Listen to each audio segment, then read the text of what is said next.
Your memories. We are at the Euphoria Golf and Lifestyle Estate in Makgopong, Modimolle. That's out in the Waterberg district of Limpopo, for those of you who are not familiar. We have with us Ndade Serage, DDG of Agricultural Production, Biosecurity, as well as Natural Resources Management. Say welcome to you, sir, and thank you so much for taking the time out of a busy schedule. We're here to join us on Radio 2000. Thank you very much, and thank you for having us. Responsibility in as far as South Africa is concerned as the agricultural chair in this instance of BRICS. What is our responsibility as a country? Firstly, our job is to lead, as you know, as the chair. We need to coordinate the activities of the other BRICS members countries. Yes. We at the same time have to ensure that we end up with agreements which we refer to as declarations. Yes. These are what needs to happen going forward. As you know, BRICS countries have to trade with one another.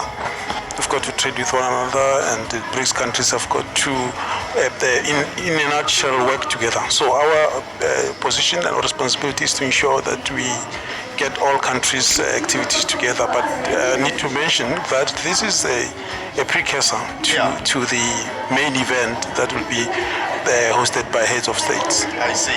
Yeah. Now, with BRICS countries, in as far as this global food insecurity is concerned, how are they responding? Are we all going through the same sort of challenges in this regard? Unfortunately, we are. Yes. And coincidentally, South Africa within the BRICS community, we are responsible for climate change. In fact, part of the the name of our branch that you were reading, it's got Natural Resources Management. Yes. In there you find we are responsible also for agricultural disaster management and risk and related with that. So what we're doing is we all countries, like I said, are going through the same climate change. Climate change is not sparing any country.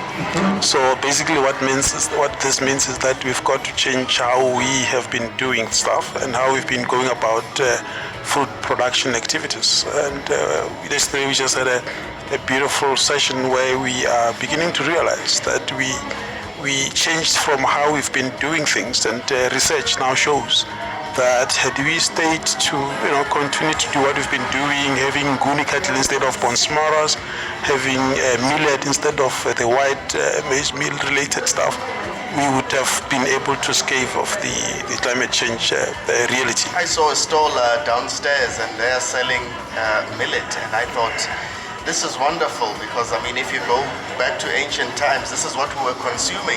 I think maize meal that we eat today was just slowly sort of put into our system, so to speak, isn't it? Yes, sugar is not supposed to be white. Sugar comes out of the sugar cane being brown, and then it's changed into washed, in fact literally washed, bleached to become white. Those are some of the things that we should have, had we just continued as we learned from our forebears, we wouldn't be here. So in short, climate change is a reality, and our responsibility is to ensure that we come up with policy position from amongst the BRICS countries. As you would know, that BRICS countries account to 41% of the global population. So the 5 countries in BRICS account for the 41% of the global population. So if these 41% can have policies that adhere and respond, you see, with climate change, you need to first try and mitigate, first try and prevent. Right.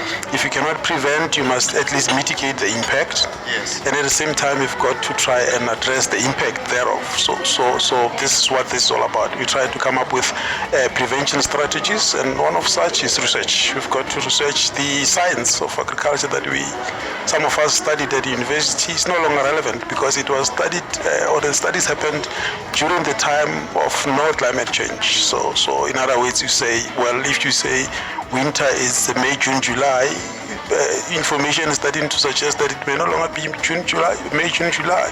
So it means we've got to then adapt the crops, because as we know, we plant crops in summer, and the summer that we talk, if you think summer, you're thinking October, November, December, or some would say, whichever way, but the reality is that is changing. So we've got to adapt. So within all the BRICS members that are here, are you somehow tabling some sort of agreements with various countries to make sure that you work in unison in this regard? Yes, in fact, the whole morning we've been doing exactly that. It took us time, the whole morning from 8 in the morning until just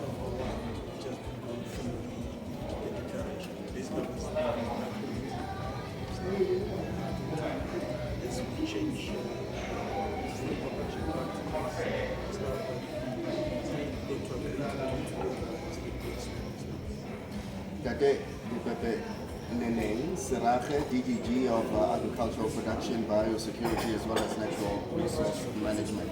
Thank you so much for your time. All right, there you go. It's Radio 2000. Our music, your memories.